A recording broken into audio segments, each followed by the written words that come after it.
First, let me take a quick moment to thank everybody who's here, our local media, our community leaders, to the individuals who came out today, who came out yesterday, looking for our Imam, Sheikh Muhammad Adam. My deepest gratitude to the family and to the friends. My name is Abdi Farah, and I will do my best to MC this event so that we can hear a few individuals who know Sheikh Muhammad really well, who can humanize him and make an appeal to our Columbus, Central Ohio and Ohio community to provide any information that he can possibly provide about Sheikh Muhammad and his whereabouts. Muhammad is a family man, he's a father, he's a brother, he's a community leader, he's an imam in our community. He has been a member extremely active in our interfaith community. And there is a big hole in our community, in our heart today, because we're missing him. And we want to appeal to anybody who can come up with any information related to his whereabouts to let us know.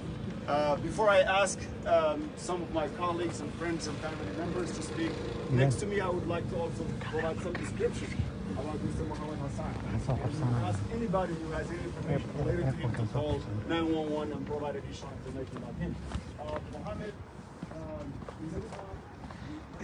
ولي شيخ maaragtay waa la leeyahay arbacadii garabkii ama habeenkii 7 markay ahayd ayaa maaragtay la waayay ilaa haddana waa la leeyahay sheekha daan garab meeshu meel uu caga dhigtay sheekha wuxuu ahaa qof bulshada maaragtay aad ugu adeega bulshada ka dhex muuqda ayuu ahaa sayidee maanta wixii dhacay Allah subhanahu wa ta'ala bisan baa garan kara oo og waxba kama sheegi karno annaga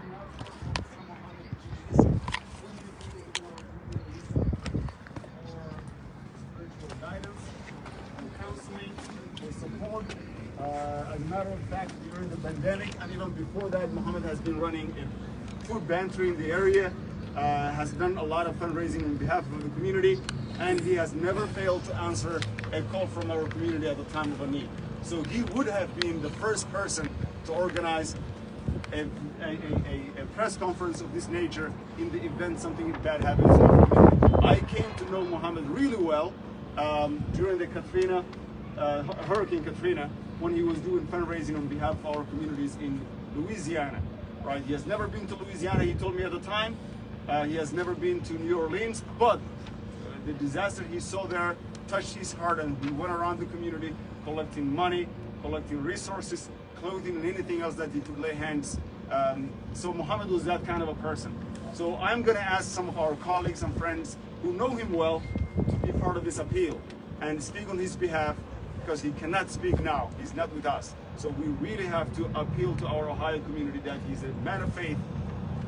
He's a father. He's a very caring individual. He's a son and somebody that's really well missed within our community. There are a lot of young children he mentors who are missing him today. There are a lot of people he provides a lot of care that are missing him today. So please help us find Muhammad. The descriptions will be blasted everywhere, and our community will be walking around at every corner in our city to see and find him. So please help us if you have any information related to him, or if you see any of this van. I believe the van we're talking about has a sign on it that said school bus or something along those lines, or student sign on it. So that is the van he was driving the last time he was seen. So I'm going to ask some of my colleagues to say a few words. I'm going to start with Muhammad and the Imam, if you don't mind, Hassan Omar, the chairman of the Somali community. So you'll hear from the leader of the Somali Community Association of Ohio. He'll introduce himself and he'll go about the search of the police and other details. First of all, thank you all your support. My name is Hassan Omar, and I'm with Somali Community Association of Ohio. Somali community is feeling today sad and pain because one of the best imams is missing. I have been knowing Muhammad Hassan since 2000, and he was one of the, actually I have to say, a good example in our community. This is the first time we have ever seen the Somali person who is missing in Ohio. and we're not expecting. We are asking the police, we're asking the law enforcement, we're asking everybody to actually conduct a thorough investigation and help us find our Imam. Muhammad Hassan, as Abdul Razak mentioned, is a father, is a son, and he is one of the, I have to say that he created so many opportunities for the youth. He was a man who was working in prevention, crime prevention programs, drug prevention programs. He was the one who created and provided the food, those who are in need. And we are asking the public to help us to find our Imam Muhammad Hassan. Muhammad Hassan is not actually is a prominent, is a leader, and one who will miss, the community will miss him. So we are requesting the public to help us. As a Somali community, his children are here today, and community members are here, imams are here, and we only came here together to ask the public to help us, our brother Muhammad Hassan, who's Imam, who is one of the first sellers for Somali community in Ohio, and who we've been relying on so many things. Every month we had meetings every month, and Muhammad Hassan was the one who was leading us when it comes to prayers, when it comes to guidance, when it comes to sharing the information. As Abdul Razak mentioned, I worked with him during the Katrina actual hurricanes, and we met the Mayor Coleman, then Mayor Coleman, and we handed, I'm not sure how much the money, but he was the first Imam actually stood up to support the community. So it's not only the Somali community, he was the one who was always out there to help every community. And we are not different from other communities, so we're asking the public, we're asking the media, we're asking everybody to participate in the search of Dr. Muhammad Imam Hassan. He was a doctor, he was not only an Imam, he was a Dr. Muhammad Hassan. So, and the public were requesting to help us find our Imam. Thank you. And I think at this moment, his life is in danger because it's 48 hours since he's been missing. My right side is my... Yeah. We want to take a quick opportunity to thank everybody, and then I want to ask his daughter to speak on behalf of the family and be part of this appeal. Shukri. Assalamu alaikum, everyone. Thank you so much. I can't thank you enough. I've been looking at my dad since 7 a.m. yesterday. I had a phone call around 7 a.m. I've been looking at him for him like since 7 a.m. I could not sleep last night. I was looking for him everywhere. And I don't think I can do by myself. There were a lot of people who were helping me, Somali community, everyone. So my dad is not missing just Somali community. He was missing from everyone. I wasn't here for that long, but the long time I was here, every single day he was helping someone. And that person was not just Somali or a black person. He was helping everyone. He was, the last time he was helping the COVID. He was, we had a big food pantry that we provide everyone. I cannot say that he's just missing from us. I feel like he's missing from everyone, but the pain is all of us. So I really appreciate if you can give us any information. Please call 911. We posted a lot of flyers, so please, any information that would be valuable, please send it to the police. And thank you so much, everyone who gathered today, and thank you so much.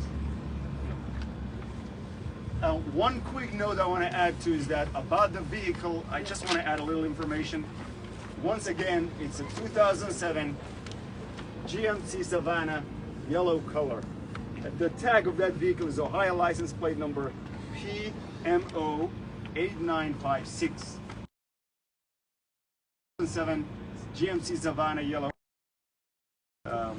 License plate number is PMO 89566.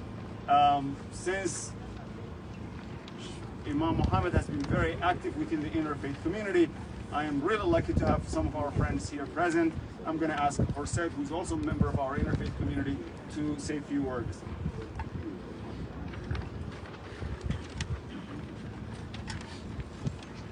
Hello everyone, my name is Hussein Noah.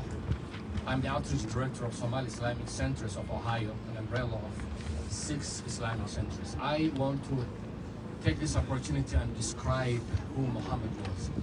Muhammad being a great father, a great husband, and a great son. His job was to fundraise for the orphans. His job was to help the disabled. His job was to feed the homeless, regardless of their religion. Muhammad's job was to fundraise for whenever there's a natural disasters here in our country, United States of America, and elsewhere. Muhammad was mentoring our youth, and he was encouraging them to stay away from drugs and gun violence. Muhammad's Friday sermons revolved around giving hope to the community. He was telling our youth to be law-abiding, peace-loving, productive members in this country. We want to take this opportunity and also tell those who are at the table of decision makers to listen to our message, to reform the police system, and to bring Muhammad back to his family. Thank you. Thank you, Orset. To highlight the level of diversity of the people who has been touched and interacted with Muhammad, I'm going to ask one of my closest friends who also runs a school where Muhammad volunteers and for his young people and provides some spiritual guidance. I'm going to ask the superintendent of Focus Learning Academy to say a few words. Hello everyone, I'm Travis Budd from Focus Learning Academy of Northern and Central Columbus. And I just want to thank everybody for showing up. Muhammad is a dear friend of ours, and if anybody knows anything they can share, I'd like to emphasize how important it is. Time, we don't have a lot of time right now. I know it's Christmas, I know we're all busy, we've got stuff we're doing, right? But 5 minutes of your time right now would help us out tremendously, okay? Just please, look outside, walk down your street. If you see that yellow van, you can call 911. It's a huge help for us right now, okay? I know it's a lot to ask, but in the faith of everyone, right? I know it's Christmas, give something, right? Thank you. Thank you. The last person I'm going to call will be Dr. Marwan, who has worked with Dr. Muhammad very closely on interfaith work and also AskAMuslim.com.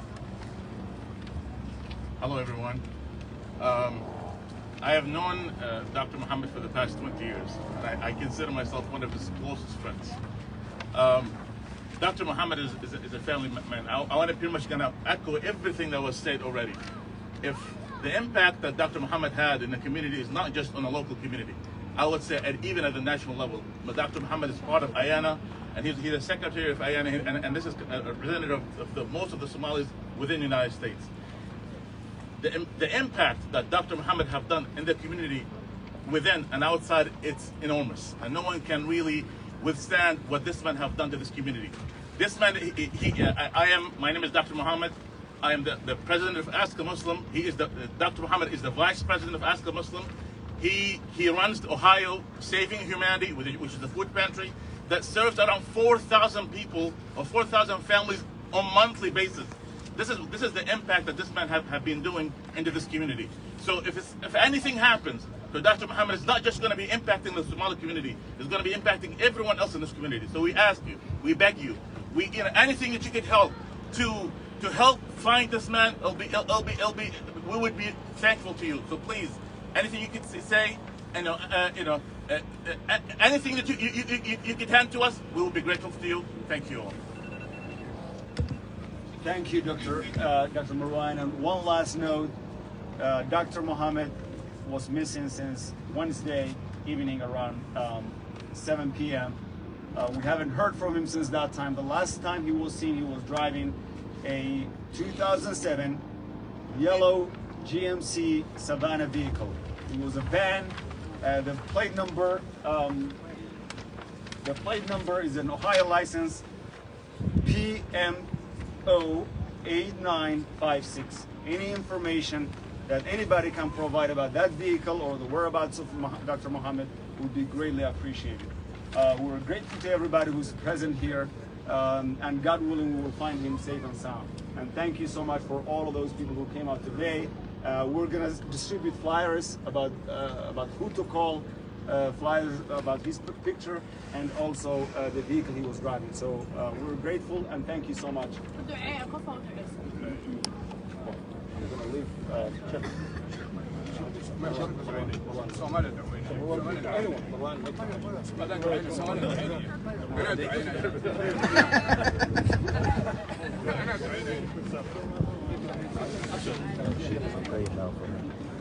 In the name of Allah subhanahu wa ta'ala, in the name of Bismillah ar-Rahman ar-Rahim, in the name of Allah subhanahu wa ta'ala, the most gracious, the most merciful, we ask Allah subhanahu wa ta'ala, we ask God to help us find this man.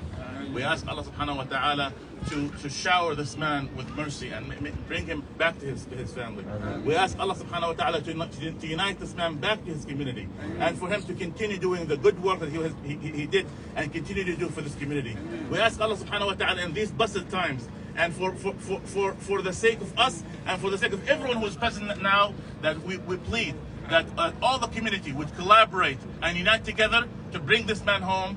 Jazakumullahu khairan, and may Allah subhanahu wa ta'ala bless each and every person and each and every family and each and every person who helped came today to unite for the sake of bringing this noble person. Jazakumullahu khair. Wassalamu alaikum wa rahmatullahi wa barakatuh.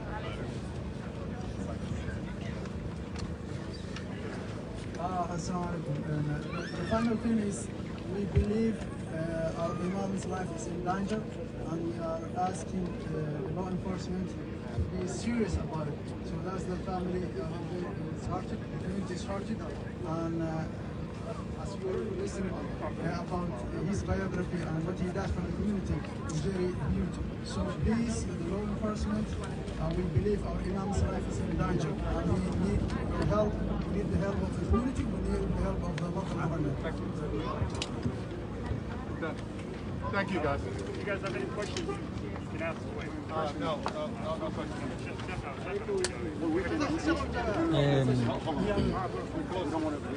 If they have any questions, we can personally. You just write it down. Okay, we'll try to answer whatever questions that.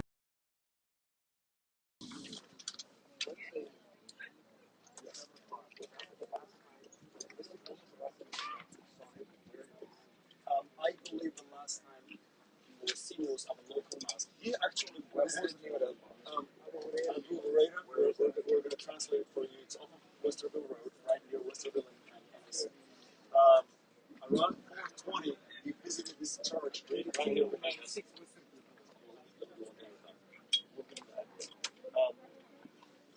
About 4:30, he visited this local mosque. It's a local church right here behind us on Wednesday, about 4:30. After that, he went down to the local mosque for the sunset prayers.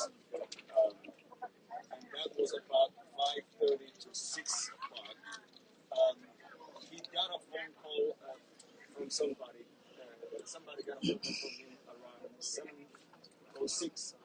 And I believe that's the last time somebody had a personal interaction with him. Somebody from the community, I don't have the person with me.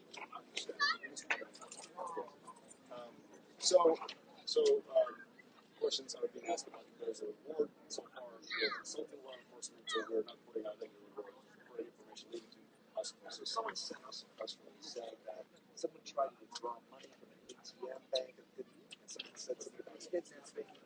We are not aware of that information. I think law enforcement will provide that information. And I think in terms of how that investigation is going on, it will be the law enforcement that will be best suited to answer these sort of questions. What we know, though, is that, and we do not have actually real access to his bank accounts, what we know that there might have been money transferred or sent or withdrawn, but we don't really know on authority how that has happened. So she tried, she went out to the bank and had some conversations. She's a co-signer of the account.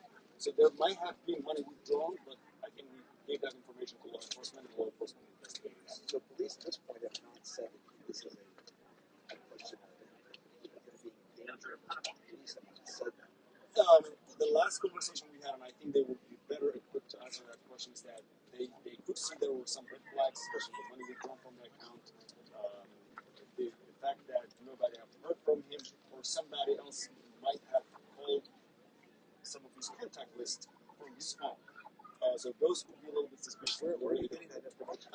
Actually, it's the person who received the call. Somebody got a call from his number, and the gentleman said that I did not recognize that person who called me as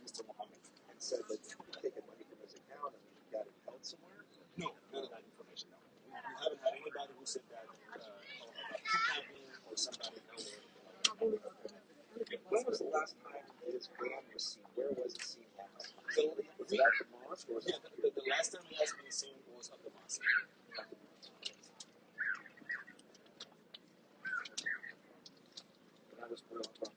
Just to make sure, we have no information related to the kidnapping or demand of money, none of that stuff. No. Not to our knowledge. How old is he?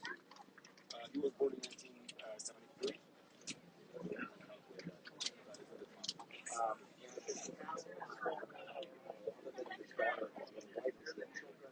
His family is around. You know, it's a big family, so they are really shy, so the children are young. In terms of the contact, the U.S. Attorney's Office, we called the FBI. We reached out to Columbus Police, and police in Columbus Police is leading. There's a detective who's assigned to the case who's looking into it. So we haven't reached out to the FBI because once we talked to local police, they said Columbus Police was investigating. Does he live in this neighborhood? Does he have a house here? Has he searched his house? Yes, yeah, you know, we went to the house. Lama doomayo. Korinde. Okay, wow. Yes. You should do it. Yes. So, a lot of, never have I ever seen Muhammad being unable to work. He has always been available. A lot of people rely on him for pastoral care, spiritual guidance, counseling. He distributes food. He's not the kind of person who would abandon the people that he helps in this area. He's not. And someone's called his cell phone. We called his cell phone.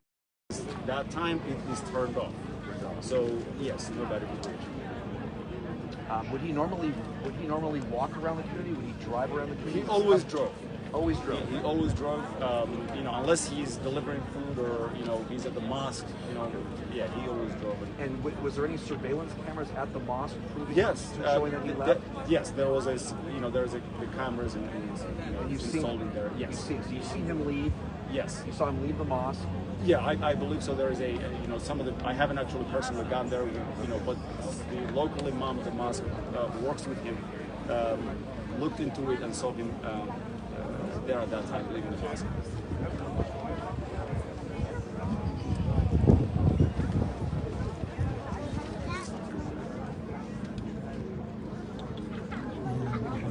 jawaabtii imaamka weli hooshii imaamka socoto telefonkeyga xataa wuu iga jabay oo ujeediin baa dhigaha gashanayay He actually drives a hoosha ku different jirnay vehicle. He ayuu picked up jabay the van picking up material to deliver to other people. So he was literally in the business at that very moment of taking care of people. So the 2007 vehicle he was driving because he wanted to pick up something from this store so that they can distribute. What store was he at? I believe he already picked them up from Maynard's, and that's earlier in the day. So we really don't know. Does he have any medical issues?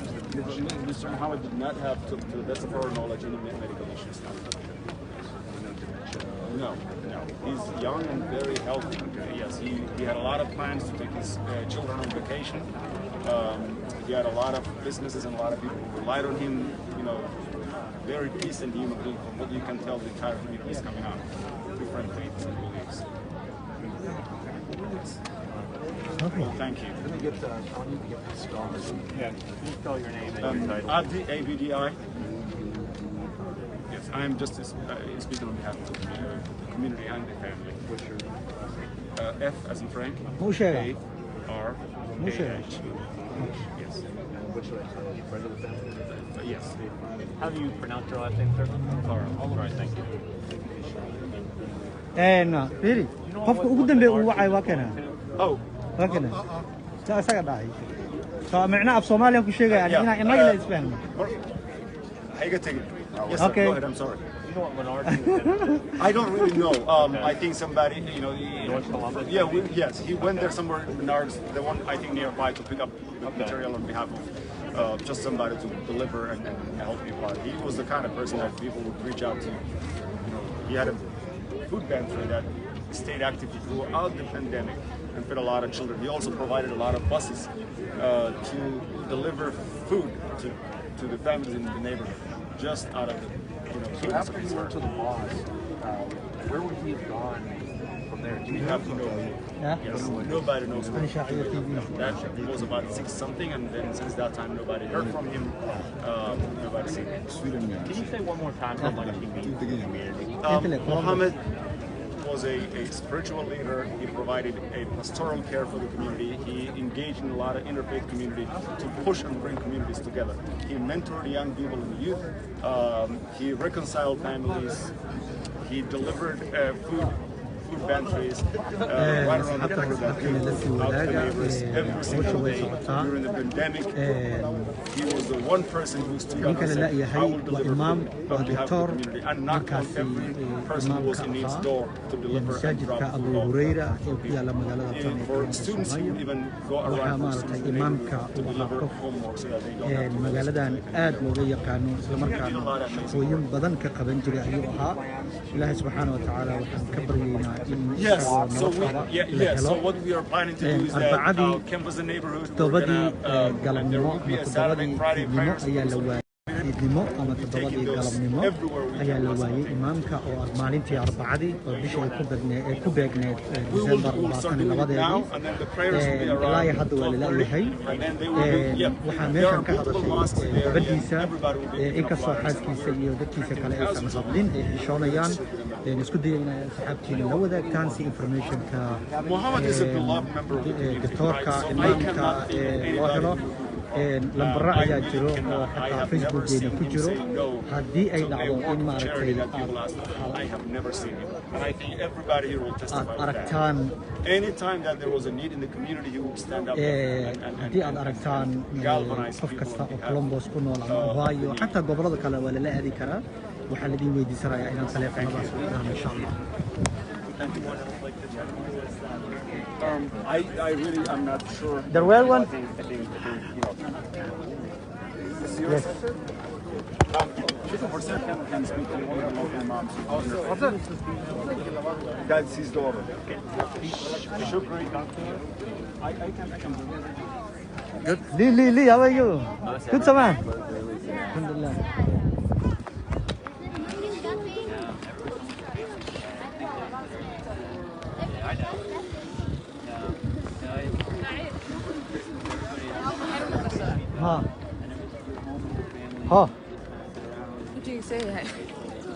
You're good. Qof waxa u eg tahay un murugaysan, that's it. Murugtuna waa loo baahan yahay hadda oo kale. Okay, 1 2 3, you good to go. Hello, assalamu alaikum warahmatullahi wabarakatuh. Maanta saa u jeedaan maanta waxaan joognaa Columbus Ohio gadaasheeda waxa ah Soomaali sida u jeedaan waxay isku soo baxeen in ay maaragtay ay sameeyaan inay isku imaadaan ay ka hadlaan qaroonkooda ku aadan Sheekh Maxamed Xasan Aadan oo miskaraysan ama aan la yahay ka badan 48 saacadood wuxuu ahaa sheekh dabeecad wanaagsan dadka Soomaalida u fiirsan community activist sheekh iyo sidoo kale wuxuu ahaa qof leader ah marka Soomaalidu waxay ku noqotay arrin shoog runtii oo naxdin meelana marka waxay muujinayaan dareenkooda maanta si ay caawimaad uga helaan dawladda oo la shaqeyso waayo case hadii laga dhigo case qawi ah oo adag oo ilaa state level ah wuxuu noqonayaa in maaragtay waqti badan la geliyo oo qarash badan lagu bixiyo sidii loo soo heli lahaa halka dadkii geystay Soomaalida dhamaantood wallahi way qiiraysan yihiin halka waxaa isku imaaday local TV-yadii iyo midihii dhammaystiran si ay akhbaarta u sii geeyaan meel kasta u gaarsiiyaan sidoo kale waxaa la distribuate gareynayaa flyerskiisa sida halkan uga jeedaan oo kale flyerskan ayaa meel kasta lagu dhajinayaa si qofkii meel ku arka ama arka uu soo sheego sidoo kalena oo la soo xiriiro booliiska ama 911 hadda lambarkii fudud uu ka arko fadlan haddii aad meel ku aragto Sheekh Maxamed Xasan la soo xiriir community-ga ama wax booliiska fadlan automatically wax booliiska muhiim uu yahay arrintan arrin shock ah waaye Soomaali community hore uga ma dhicin arrin ku cusub waaye marka runtii masri badinaya halkan Shaaci TV oo markasta u taagan arrimaha noocan oo inuu ka qayb qaato aad ayaan ugu mahadcelinayaa saaka inuu shaqadiisa ka soo baxay oo dhahay arrintan oo Soomaalida garab ka siinay aad u mahadsantahay Shaaci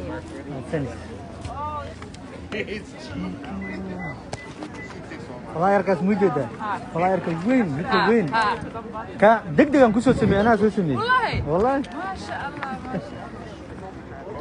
God. Oh my God. These people is doing the wall of the Valley City.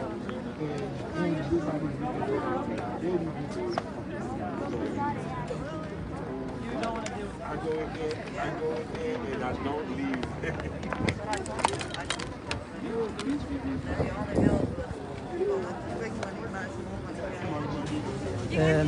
وكاس إن شاء الله.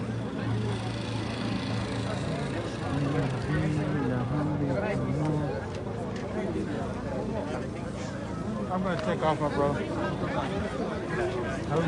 How you doing, man? I know you a long time. How you doing? He's been around long. Yeah, it's been a long time. Since I came to Columbus. Well, I know, I'm saying he's been around long time. He was here.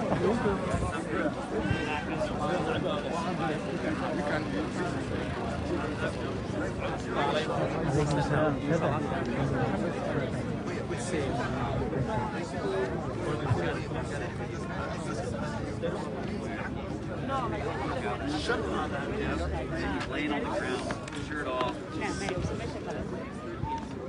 Video in his face.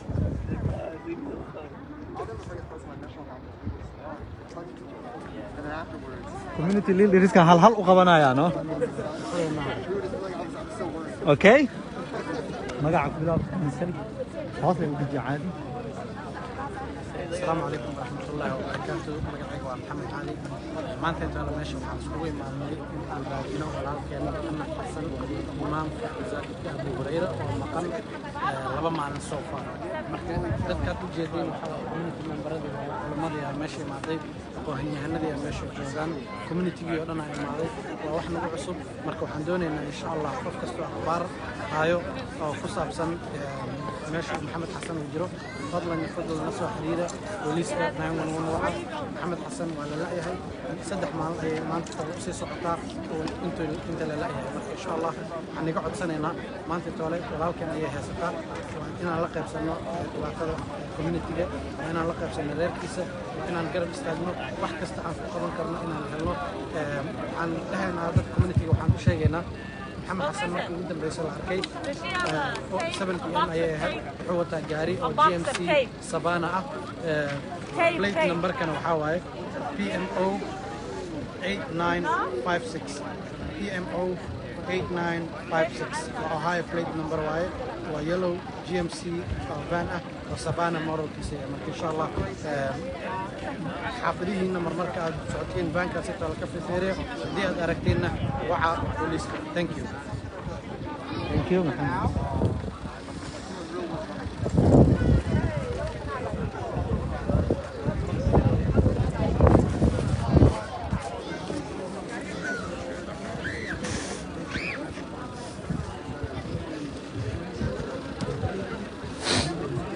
Hey, how are you? Misinformation. I'm hearing a lot of misinformation already about people calling in, kidnappers calling in. Misinformation.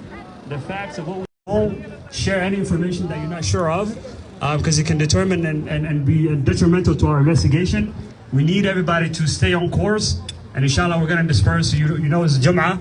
We need the men to go to the to khutbah, and we need to empty the space inshallah. Jazakumullah khairan again. We'll keep you posted. Yeah, and we're going to thank the church who allowed us to use the space here. We thank them.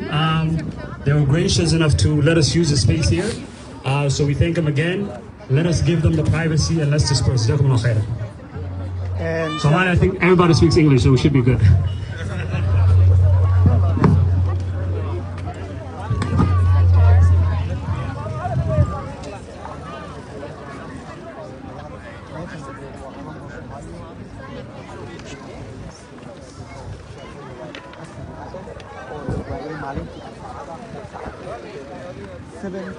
galabtii ama sababadii ama xilliga marka laga baxay dhanka wadamada Afrika halkaana marka ayaa laga baxay sidoo kale ayaa la waayay ilaa haddana waxaa loo jiraa meedkiisa booliiska ayaa ku raad jooga halka uu jaanka ka dhigay Dr. Imaamka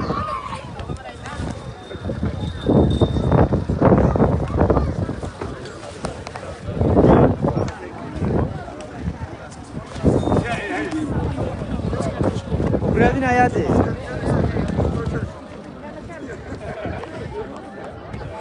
هلو قبطة حياتي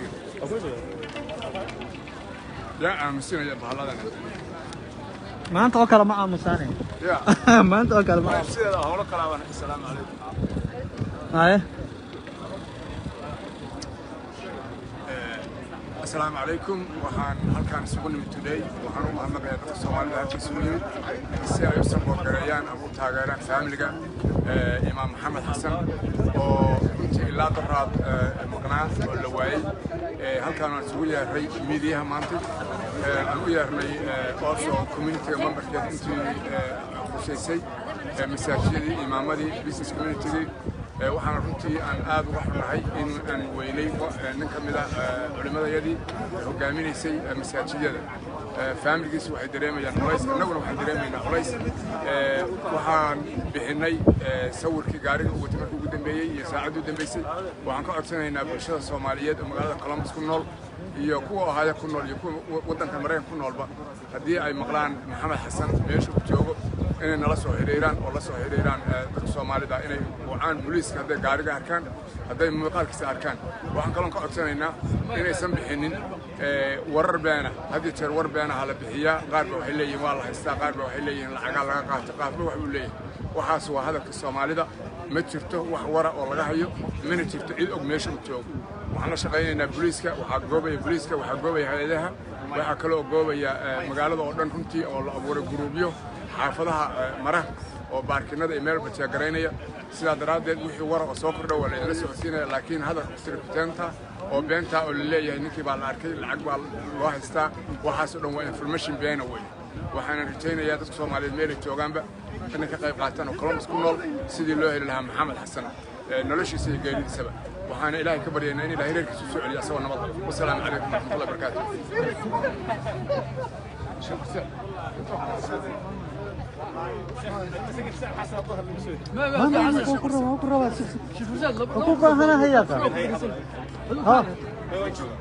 هذا العرر تحي وياه هذا العرر لما أركض تذكر كل جسنا يعني هذا هور إنجليش هاد موقع يسوي حربا سومالي حربا نو هاي دوم بسم الله الحمد لله ما أنتوا حنسكون ميت هنا والصحافة والشيء صار تقريبا هذه كل دول وقامياشي وموتكي علمادي أقوليان دمان هي كويس كي هو يشوفها سيبنا نقول عظيم ولا لكم إذا بنقول كمجتمع الصوماليين ولماذا المجتمع الصوماليين محمد حسن مسجد أبو هريرة وذيك سياها إن أن لا نحي كان يعرف ما يقول لنا كرنين كويس كنا يقولوا سيئين محمد حسن حدي أن دتك أن قرنين وشيء محمد وحده أقف رنتي مدده ودك كان شو الشقة دي سواء أهيد إن عرورتها أقونتها ويبغى نقالوري محمد حسن وحده أقف دتك هوملس بدأنا الشيفة قوديوها محمد وحده أقف مهري تاجر مركب ودك كانوا أوارا كدعان أما بدل الجبل المصيبة كدعان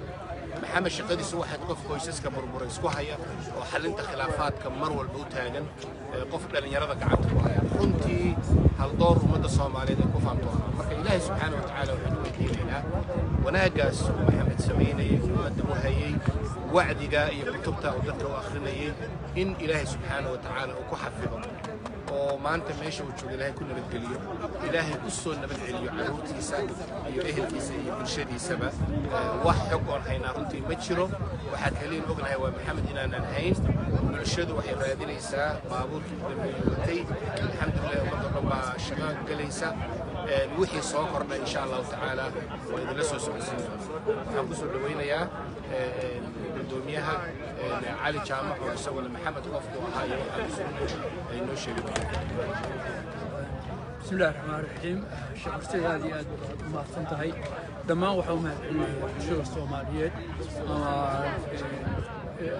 عدة دتك كله سعودي والأجنبي كسر قريب قلي ماشى أنا مسكون نبي وأنا محمد حسن أنتي أنا مسكون نبي لما أنتوا مع سنتين علماء دينك ويويك بصير قريبة هذا كذول أنت كجلال محمد حسن سنة runtii maxamed xasan ma ahayn shaksi caadiya wuxuu ahaa shaksi ummadda dhammaanteed ka maqan ma aha soomaali keliya maxamed xasan wuxuu ahaa qof kasta oo dhibaataysan ninkii u istaaga buu ahaa hadday tahay abaaro hadday tahay masiibooyinka kale ee dabiiciga ah oo dhaca hadday tahay dhallinyarada hadday tahay dadka homelesska oo nolosha ka dhacay maxamed xasan waxaa rabaa inuu subax waagi soo beriyo inuu qof u caawin jiray sidaas daraaddeed baanu waxaanu maanta u taaganaha qabowgan inaannu la qaybsanno faamilka iyo ehelka maqnaanta maxamed xasan ilaahayna waxaan ka baryaynaa inuu maxamed xasan soo aruuriyo wax kaloo hadda maanta aan sheegi karnaa male laakiin waa ducaynaynaa ehelka iyo qaraabada iyo saaxiibadana waxaan la qaybsanaynaa maqnaanta maxamed xasan baan la qaybsanaynaa maxamed xasan wuxuu ka maqan yahay qof kasta buu ka maqan yahay kama maqna qoyska keliya kama maqna soomaaliya oo keliya insha allah biidnillaahi kariim ilaahayna waxaan ka baryaynaa inuu maxamed xasan soo aruuriyo wixii meeshuu ku sugan yahana uu ku xafdiyo aad iyo aad baan u mahadsantihiin intiina kasoo qayb gashay iyo intiina qof kasta oo maxamed xasan maqnaantiisa ka wareeran waxaan ka codsanaynaa inuu wixii xogow helo uu nala soo sheergareeyo aad iyo aad baan u mahadsantihiin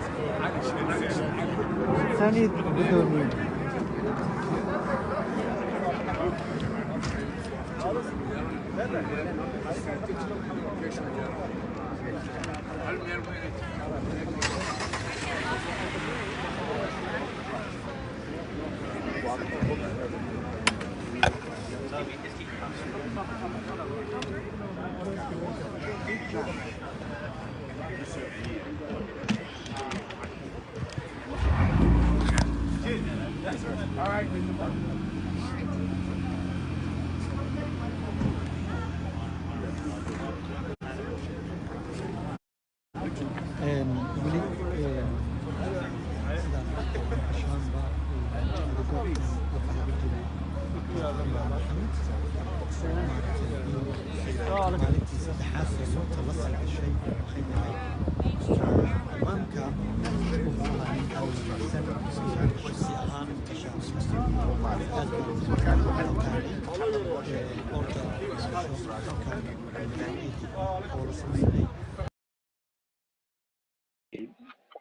leeyahay imaamka jaan iyo ciri meel u dhigay lama yaqaano markii dad ugu weer dambeysayna waxa uu watay gaari van ah ama gaariyaasha waaweyn noocyada maaragtay vanka la dhaho oo markaasi waxaa ku qornaa student gaarigiisa yaalo ama jaalo ayuu ahaa imaamka soo ilaa haddana waa la leeyahay booliiska ayaa ku jira baaritaankiisa shacabka Soomaaliyeedna meeshan ayay isugu yimaadeen si markaasi xogta imaamka loo helo ugu yaraan wixii markaasi laga heli karo ama information ah ayaa cid walba la doonayaa qof walbana waxaa laga codsanayaa ma aha oo kaliya in laga raadiyo imaamka isla masaajidka ama isla Columbus waxaa wanaagsan in imaamka laga raadiyo meel walba qof walba oo arkana waxa maaragtay la gaarigaasi uu arko la weydiisanaya inuu booliiska waco 911 uu waco meel kasta aad dalka Mareykanka ka joogtid insha Allah una soo duceeya imaamka in la soo loo duceeyo aad bay muhiim u tahay waayo ducadu waxay ka qayb qaadataa wax maaragtay aan caadi ahayn soo insha Allah ducada hala badiyo insha Allah